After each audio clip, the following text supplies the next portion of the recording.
មេដឹកនាំរបបសហភូមិឧត្តមសេនីយ៍មីនអង្លឹងដែលដឹកនាំរដ្ឋប្រហារទម្លាក់រដ្ឋាភិបាលប្រជាធិបតេយ្យនៃក្រមអ្នកប្រជាធិបតេយ្យរបស់លោកស្រីអ៊ុងសានស៊ូជីឥឡូវនេះប្រកាសដោះលែងនិងលើកលែងទោសអ្នកទោសនយោបាយរាប់ពាន់នាក់ឧត្តមសេនីយ៍មីនអង្លឹងដែលឥឡូវនេះក្លាយជាប្រធានាធិបតីស្លៀកឯកសណ្ឋានស៊ីវិលវិញបានប្រកាសដោះលែងប្រធានាធិបតីមីនមីជីនជាអ្នកនយោបាយដៃស្ដាំរបស់លោកស្រីអ៊ុងសានស៊ូជីឲ្យមានសេរីភាពឡើងវិញកាលពីថ្ងៃទី17មេសាប៉ុន្តែយ៉ាងណាក៏ដោយលោកស្រីអ៊ុងសានស៊ូជីមិនត្រូវបានដោះលែងឲ្យមានសេរីភាពនោះទេក្នុងស្ថានភាពបែបនេះអង្គការសហប្រជាជាតិបានទាមទារឲ្យដោះលែងលោកស្រីអ៊ុងសានស៊ូជីជាបន្ទាន់ដោយគ្មានលក្ខខណ្ឌឧត្តមស្នងការសិទ្ធិមនុស្សអង្គការសហប្រជាជាតិបានទាមទារទៀតថាត្រូវតែដោះលែងលោកស្រីអ៊ុងសានស៊ូជីជាបន្ទាន់រួមទាំងអ្នកទោសនយោបាយដែលត្រូវបានចាប់ខ្លួនដោយអំពើឃោរឃៅនិងអំពើខុសច្បាប់ដោយសារតែពួកគេងើបឡើងប្រឆាំងនឹងរដ្ឋប្រហារកាលពីឆ្នាំ2021ស្នងការអង្គការសិទ្ធិមនុស្សរូបនេះបានទាមទារថាលោកស្រីអ៊ុងសានស៊ូជីគួរតែត្រូវបានដោះលែងដោយអ្នកនយោបាយផ្សេងទៀតផងដែរ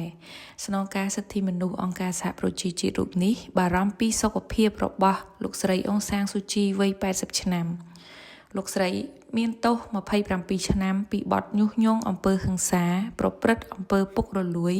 និងការលួចបន្លំសន្លឹកឆ្នោតការរំលោភច្បាប់សម្ងាត់របស់រដ្ឋផងដែរប៉ុន្តែអ្នកសង្កេតការណ៍បានហៅថាជាបទល្មើសកែច្នៃដើម្បីផ្ដួលរំលំរបបប្រជាធិបតេយ្យទើបដែលមានអាយុ5ឆ្នាំប៉ុណ្ណោះសូមរំលឹកដែរថាឧត្តមសេនីយ៍មីនអង្លាំងដែលលែងស្លៀកឯកសណ្ឋានយោធាហើយឥឡូវនេះស្លៀកឯកសណ្ឋានស៊ីវិលថាជាប្រធានាធិបតី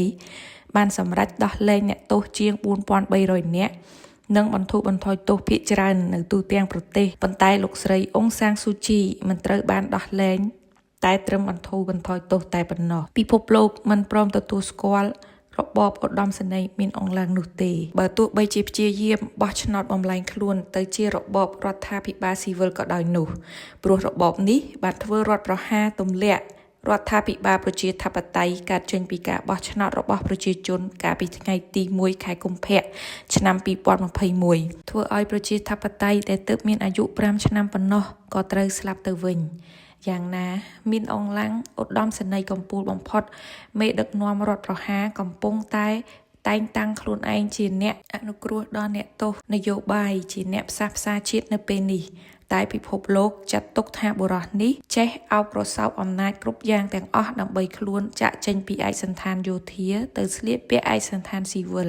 ក៏នៅតែក្តោបអំណាចកំពូលដើម្បីបង្ក្រាបក្រុមប្រឆាំងនិងដឹកនាំប្រទេសដែលពោរពេញដោយអំពើហិង្សា